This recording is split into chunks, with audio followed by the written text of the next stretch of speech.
Hello everyone! For today's video, kwentuhan lang tayo. So, eto, ayan, kita niyo itong damit ko. Ayan. Ayan. Galing ako ng interview. And gusto ko lang ipagmalaki tong damit kong to kasi kada ito yung sinusuot ko, na-hire talaga ako kaagad. Pero ako lang yung tumatanggi kasi ganito yung kwento. Pagka hinahire na kasi nila ako, walang magbabantay ng anak ko. Actually, meron na akong trabaho sana and iniintay nila ako. Nakaabang na yun. Iniintay nila ako hanggang sa makakuha ako na mag-aalaga sa anak ko or dumating yung ate ko for visit visa para makapagtrabaho ako. Pero, nung umuwi na yung ate ko galing sa pagka-tourist visa niya, tumigil na ako ng pag-apply. Pero may mga pailan-ilan na tumatawag sa akin, tapos pinipilit ako, interview, ganyan. Eh, pagka halimbawang day off yung asawa ko, pinupuntahan ko na lang din. Tapos ang nasa isip ko, ano na lang, puntahan ko na lang, di naman ako ma-hire. Practice na lang ng practice na lang ng interview, answer and question and answer, ganon. Hanggang sa masanay ako, di ba? Mali mo, pasok pa ako sa Miss Universe, charot. Pasok sa yung mommy verse, gano'n. Alam mo yun, ano ka na, master mo na yung question and answer sa interview. Kasi laging interview pinupuntahan mo tapos dinedecline mo naman yung trabaho. Sabi ko nga hindi na ako pupunta kasi ayoko masayangan. Kasi baka mamaya, papastart nila akong trabaho, wala pa rin mag-aalaga sa anak ko. Ganda ng lugar, Parkland. So, ayun, itong trabahong to, kaya ako pinuntahan kasi ang start pa ng trabaho talaga is around like November or maybe August. School kasi to. Tapos government school pa, mas maganda, di ba? Sobrang struggle sa paghahanap ng trabaho. Alam mo yun, yung ginagalingan mo sa mga interview and sa paghahanap ng trabaho, lahat naman yun, nakahard ka. I mean, hindi naman sa pagmamayabang, pero bakit ganun yung yung tadhana, 'di ba?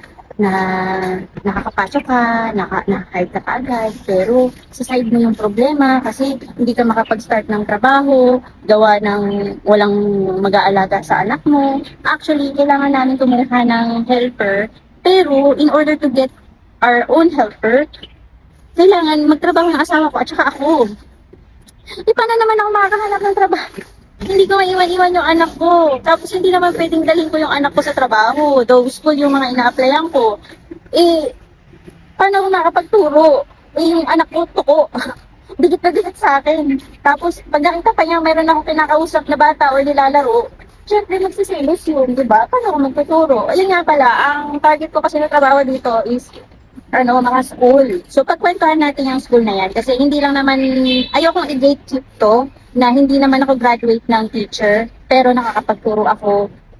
Oo, nakakapagturo ako. Meron akong teaching experience. At saka nakakapag-apply ako ng teacher dito. So, isa-share ko yan. Ayokong i-gatekeep yan, okay? May mga certain certificate ka lang talaga na kailangan mong i-obtain in order to teach here in Hong Kong. Ano din naman dyan sa Pilipinas. Pero mas malaki ang sahod kasi dito. So, ayun, mas gusto ko kasi applyan yung school doc. Pwede naman ako mag-apply sa iba since ang dami ko na experience. Most of my experiences andun sa UAE. So, sa mga offices, ganun, sa mga admin work, HR, ganyan. Pero, parang mas feel kong i-pursue yung teaching job. And kung loloobin talaga ng Diyos na makakuha ako ng lisensya sa atin sa Pilipinas, second course ko na yun kung tutuusin. Kasi gusto kong seryosohin talaga to. Kasi parang at the age of 30 plus, hindi ko na sasabihin na. Ngayon ko lang naramdaman yung passion ko. Yung teaching at saka yung paggawa ng crafts.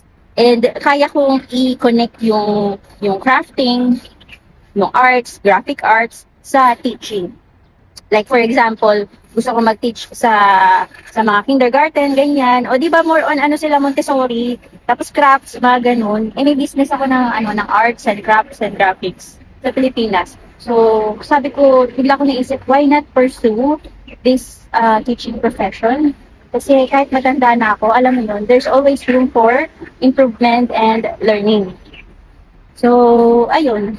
Comment below kung gusto niyo yung about sa teaching jobs dito sa Hong Kong. Pero gagawin ko pa rin yan kahit hindi kayo mag-comment. Most of my engagement kasi is nasa TikTok.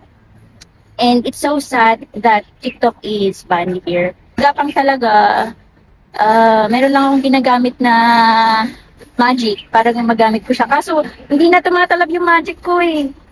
So, yun lang. If this came across in your feed sa TikTok, kung maipost ko man to sa TikTok, Please follow my page.